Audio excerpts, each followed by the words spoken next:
Good morning and welcome to my favorite grade 11s here from your English COVID classroom. Today's lesson will be about the email and the brochure.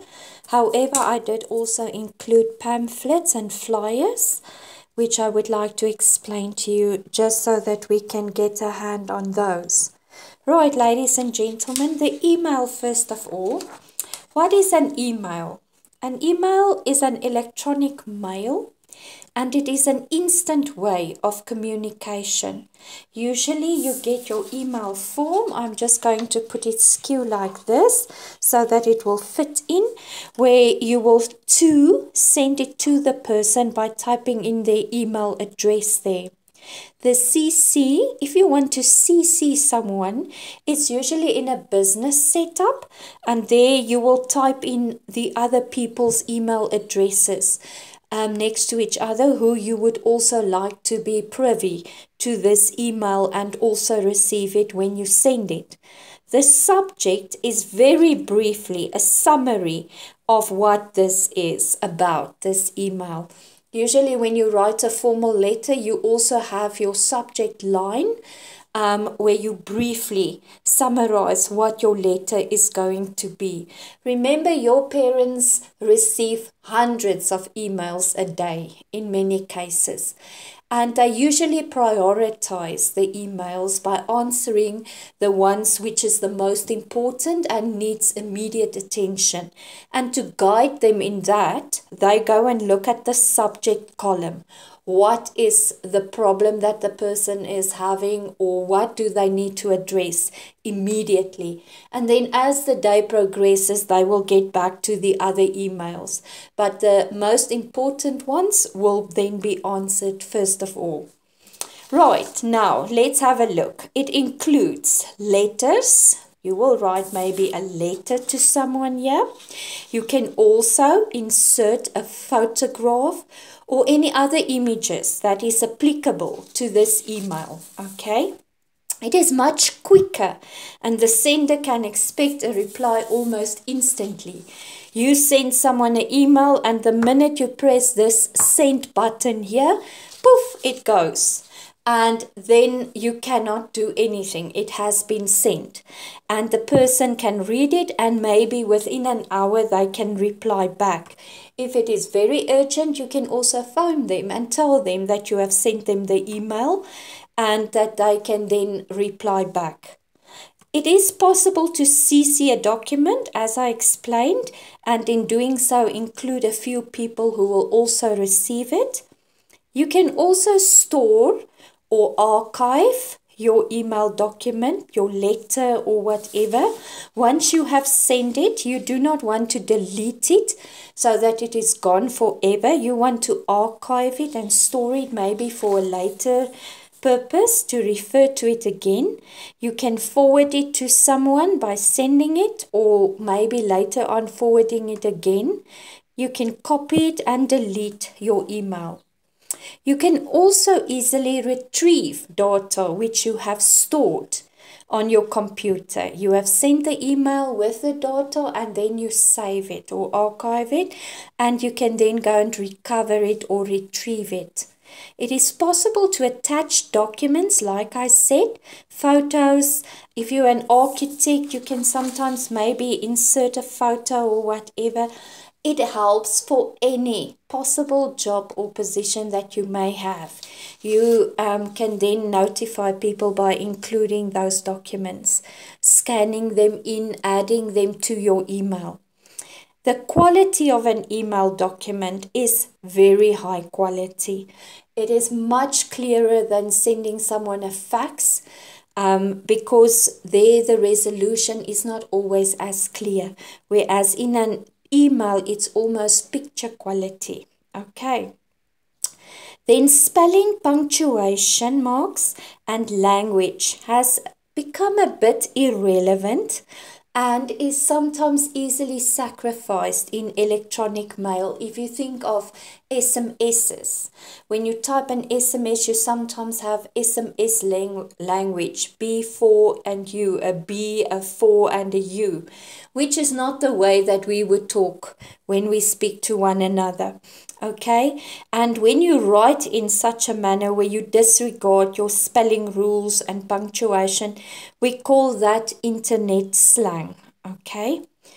But also be very aware that when you send an email, do not type everything in caps or in capital letters, because in an email, the person can't judge your emotion. So it feels to them as if you are highly strung and upset and you are shouting at them the minute that you type everything in capital letters. Okay. Another fact about emails is that it is also much cheaper than phoning. And then you also need to remember to check your emails regularly. You can't leave them there for 5-6 months and then all of a sudden you now want to go and check your emails. The person has already forgotten that they have sent that email. Right. Now, what do you need to note? And you can please copy these notes with your email in your book. You also have a salutation and an ending, just like in a letter. The only difference is you do not write the addresses of the people you are addressing your friendly letter, or if it's a formal letter, you will have the business address there as well with your subject line. Now you leave out the addresses because you are typing in the internet email address there, okay, of the person you are sending it to. So their address is substituted then. Right, then if you know it is Mr. or Mrs., please write Mrs. Botha, okay? If you're not sure, then dear sir or madam. The use of capital letters in an email is regarded as shouting, so do not type everything in capital letters. Then the body, this part of your email after your salutation, okay? This body you will break up, similar to a letter, into little paragraphs. It's usually made up of 1, 2, or 3 sentences in your paragraph with a little line in between, a space, so that everything is not crammed on top of each other. Then also, just as in writing a letter, you can check your spelling. And most computers have a spell check where you can go and check your spelling to create a presentable and a readable email. Because it creates a good impression, people, if your writing is without spelling errors and punctuation errors. Okay. Then limit the use of emoticons. It's those commas, colons with a smile, which is made up of a little bracket and so forth. Never use them in a formal letter. Remember, you do not know the person that you are sending the letter to. They're not familiar to you. It's not a friend or a family member. Any letters that you write in that regard is seen as a formal letter. Only a letter to a friend or a family member is a friendly letter, and any other letter is then regarded as a formal letter. And you do not go and put little winkies and surprised, oh goodness, and whatever emoticons in there. That is not acceptable. Okay. You end your letter in such a manner that will fit the type of letter that you have written. If your letter is a friendly letter, you will end with yours sincerely, because you know them, you are sincere, okay? Regards, Peter. Kind regards, you know the people, okay? If you do not know them and it's a formal letter, then please end with yours faithfully. Because you are putting faith in this person who you have written this letter to, that they will answer you, that they will do something about the problem, if it's a letter of complaint or whatever. Then you end with your name and surname if it's a formal letter.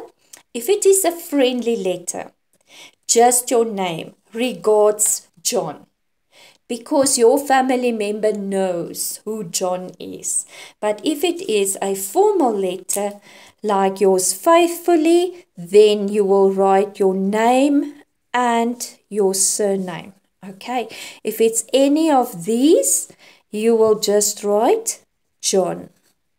Okay, and then you can give your telephone number should the person wish to phone you and maybe discuss the matter further.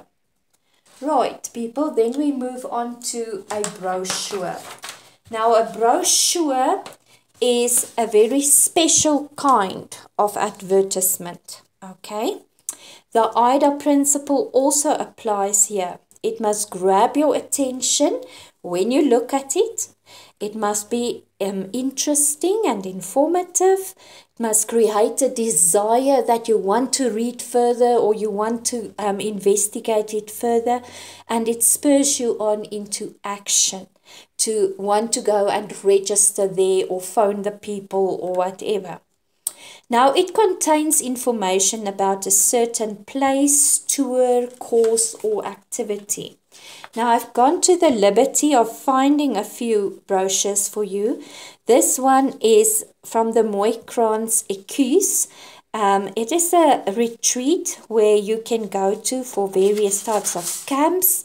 It's an educational institution. And it's like a breakaway for kids, but it is educational. And they've got various courses there, a syllabus which you attend. And they give you all the details and then the contact details as well as the address and so on. You can see the IDA principle. It grabs your attention. It is colorful. It is informative. It targets students, in this case, learners. It's usually an A4 size, as you can see, which has been folded into 3 pieces or parts. They are printed on the front and on the back so that you can use as much space as possible to advertise your product. The front panel, which is this one, okay, has the name of the place, the activity and an eye-catching picture. Mooikrans Ekus Carpe Diem, Opvoedkundige en Opleiding Instituut, and there are some beautiful pictures for you. On the inside, there are more information about the activities, the tours, the sites, the prices. There you can see they've got all the different courses you can attend. The camp, some background about that. And then there's also the information about where you can, who is the person that's basically organizing this, and a telephone number and contact details. Then the back panel might have a map. In this case, I do not have a map, but there's also the extra information about where you can go and find out more about this place, their contact details, their email address, etc. Right, here's another one from Britain, which is the Thames Path, a national trail following the greatest river in Britain. In this case, they've gone a step further. It is a brochure on an A4, giving you all the different places to stay, some background about the trail, the river, and so forth. More information there. And then at the back here, they've got a map for you with their contact details and everything included, so that when you decide to go, you can briefly see more or less from where to where this will be.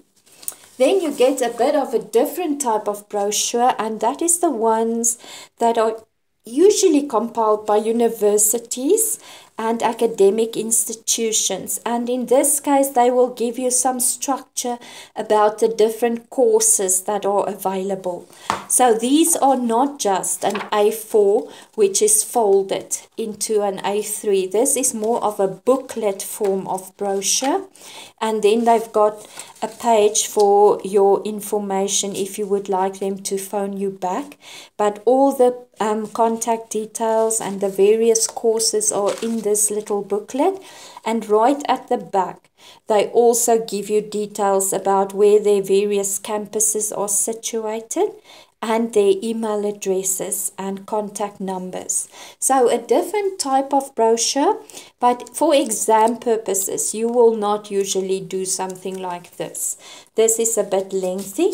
You will more or less under headings be required to say advertise your school. So then you will have your front cover, and then in the other pieces you will give something about the different subjects that are there, the sports and so forth, and then your contact details at the back. Right, for examination purposes, you will also divide a page into 3 columns, an A4 page. Your information will be under headings and subheadings, just as in this case, they've got their headings and they've got little subheadings here for you under which they have set it out. The topic will determine the layout and vocabulary. Depends what you are going to draw a brochure up for. That will depend how you're going to do your wording, your vocabulary, and so forth. You might, your writing might contain adjectives and adverbs just to describe the place a bit more, okay? And so that people will think, oh goodness, this is lovely, I need to go there. Short sentences and word economy is quite important. You can see you do not have a lot of room to write. So you can't go and write lengthy paragraphs.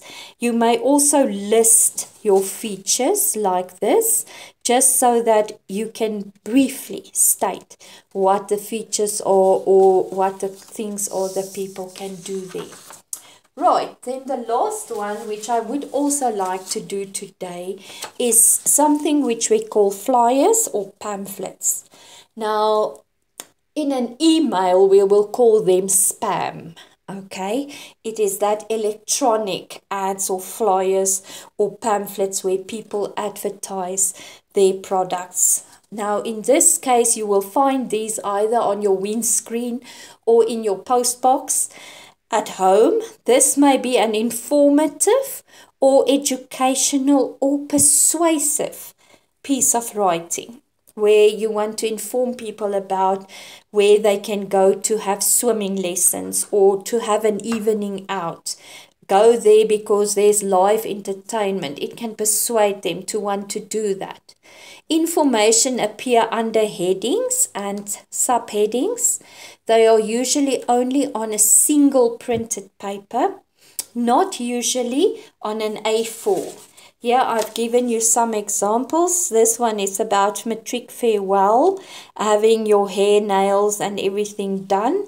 It's more an A5, half of an A4 size.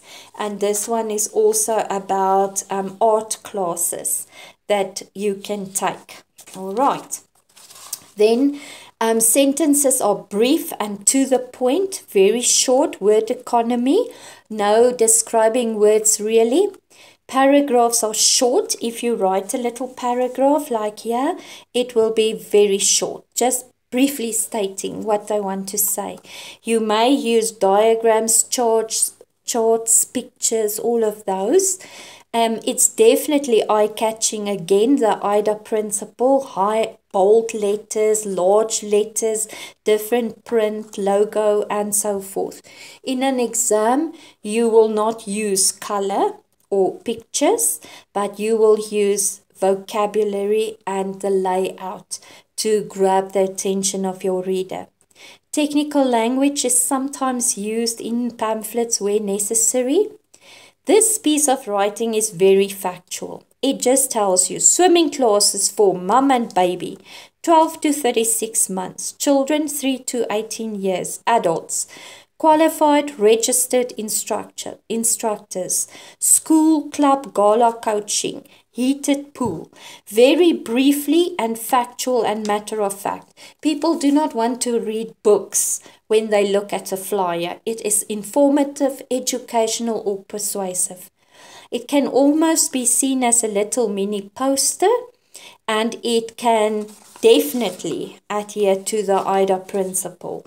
There I've got this, and I'm going to write this in that font, and then I'm going to print this, and I will have little bullets with all my detail and so forth. Right, ladies and gentlemen, I am not going to give you an assignment on these pieces of writing. I have given you on the previous ones that we have discussed, but you need to take note of these for your end exam, because in all your exams you will be required to do these various types of writing. Please finish your pieces of writing and your work that I've given you. I am busy marking your little tasks to see whether you kind of understand what is going on there and where we need to follow up. I'm looking forward to seeing you one of these days. Keep well. Bye-bye.